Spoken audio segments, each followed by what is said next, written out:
So we're back to the Psalms, but this time we've gone back to the beginning of the Psalms. So we're starting with Psalm 1 and 2. Psalm 1 is one of the most popular Psalms, possibly after Psalm 23.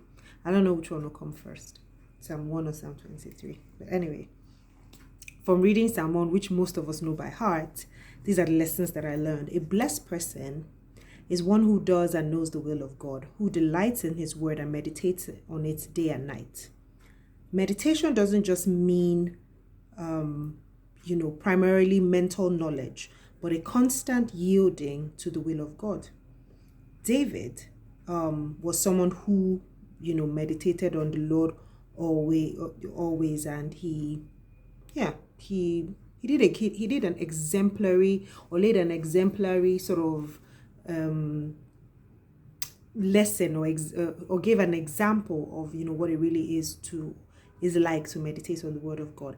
In Psalm 2 is a royal psalm which could be connected to the enthronement of David as a new king, and it compares and contrasts the rebellion of the earthly kings with the greatness and the power of God.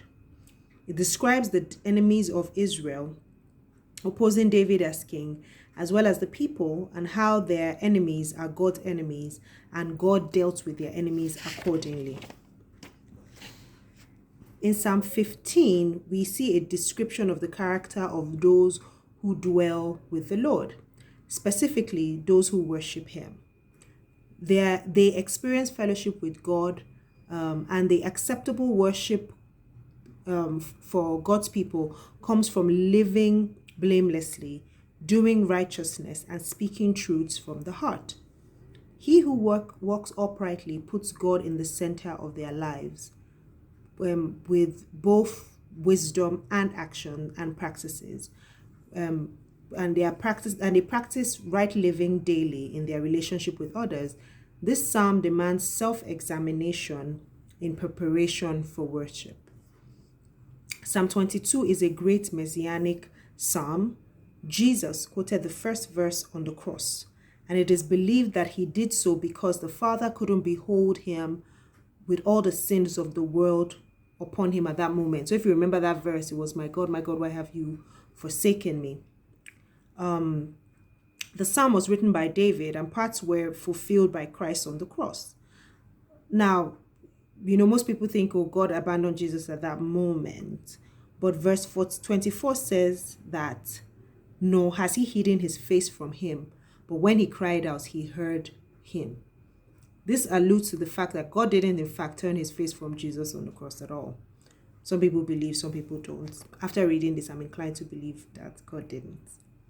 Psalm 23, very popular. Most of us know it by heart, and it was written by David, who was a shepherd. And in this psalm, he uses the imagery of shepherd and sheep to reflect what should be our total dependence on God.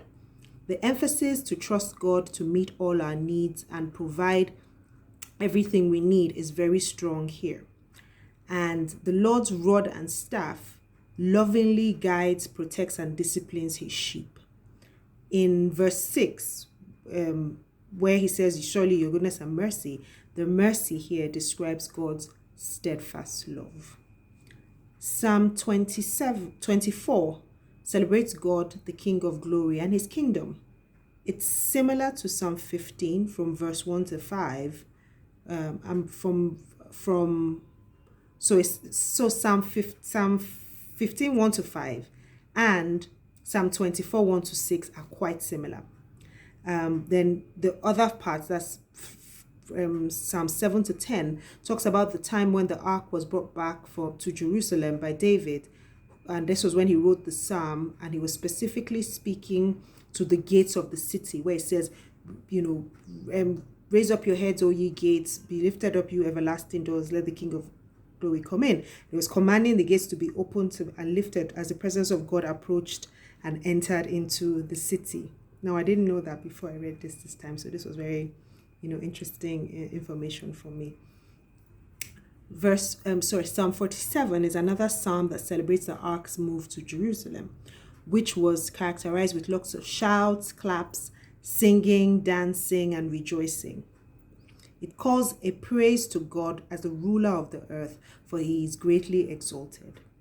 Psalm 68 is a more detailed psalm from the Acts movement, but this time the journey is traced from the wilderness where God revealed his presence by performing great and mighty acts on behalf of his people. It also points to Jesus' resurrection. As victor, Christ gave spiritual gifts to his disciples when he ascended to heaven. In Ephesians 4, 7-16 gives more, expatiates on that a little more. He was described as a triumphant king who returned from battle with defeated captives. And the defeated captives that we know when Jesus rose were death, hell, and the grave. God's presence with us as he was with the Israelites in the past is a mystery until the reality changes our lives.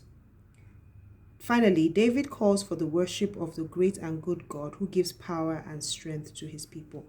Now, I read this psalm more than once just to kind of get my head around, comparing and contrasting Christ's reality and what David was writing there. And it might be worth you doing so.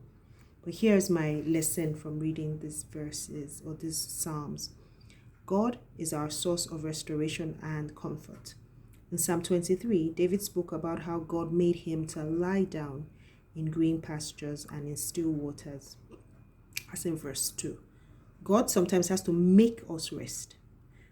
In a world that is always hustling and bustling, it is hard for us to find rest sometimes, but God often makes us wait, and that waiting means standing still and allows us to be calm so that we can hear him and receive from him. So today I ask you, do you need rest? If you do, rest in the Lord so that your strength can be renewed. Thank you for joining me today. Tomorrow we're going back to the Psalms. We're still staying in the Psalms, but moving to the later part. So we'll be sharing lessons from Psalm 89, 96, 100, 101, 105, and Psalm 132. See you here. Have a good day. Bye.